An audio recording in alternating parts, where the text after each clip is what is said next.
Have you ever wondered how Facebook ads reporting actually works? In certain scenarios, things might get a bit confusing, but you're in luck, my friend, and in this video, you will learn exactly how Facebook ads reporting actually works. Let's see.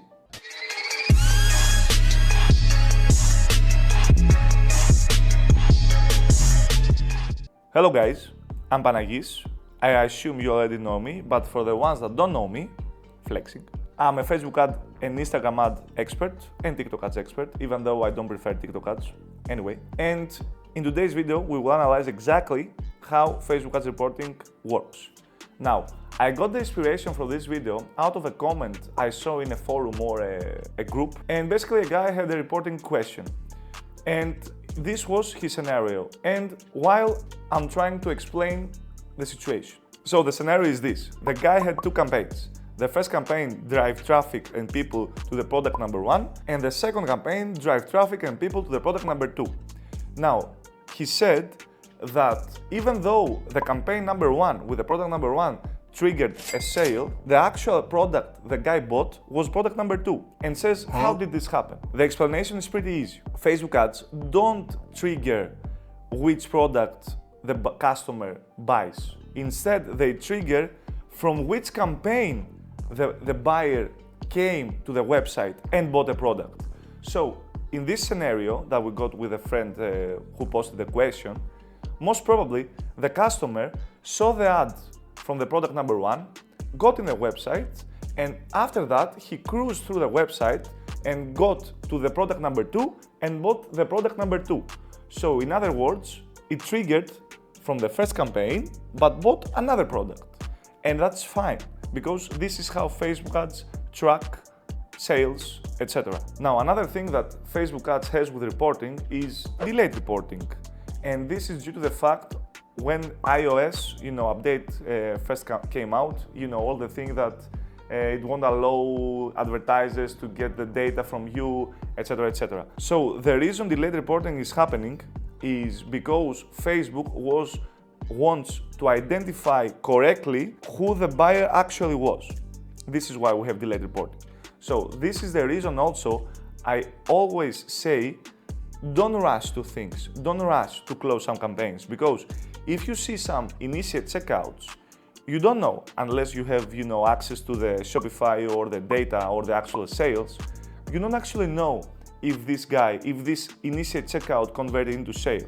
So you always have to wait at least 2 to 3 days with some good spend. And when I say good spend, I mean at least $50 per day, because those sales might have already happened, but you don't see them in your ads manager.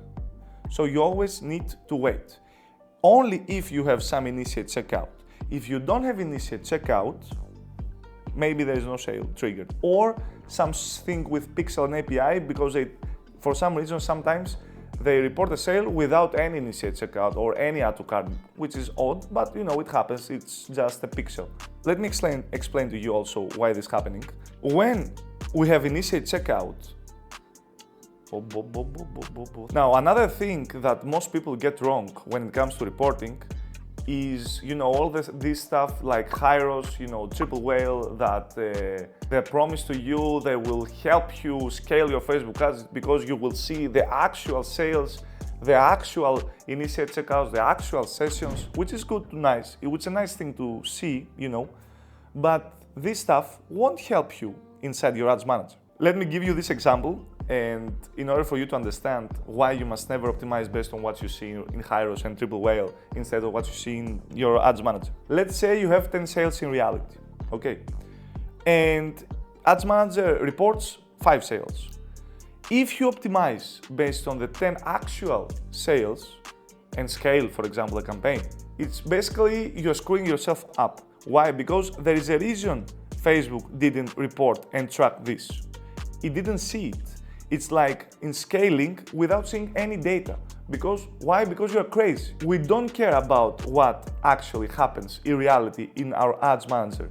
We only care and optimize what ads manager can see. So if you optimize with data from HYROS and Triplewhale, it's like optimizing out of the blue.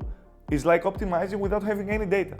because Ads Manager don't have the data in it. Okay, it's very easy. Please, it's okay for you to see, you know, actual sales from HYROS and Triplewhale, but don't optimize based on them. You will screw yourself up. It's like increasing your budget without having any data. It's a suicide. Okay, please don't do it. Or I don't care, do it. You will lose your own money.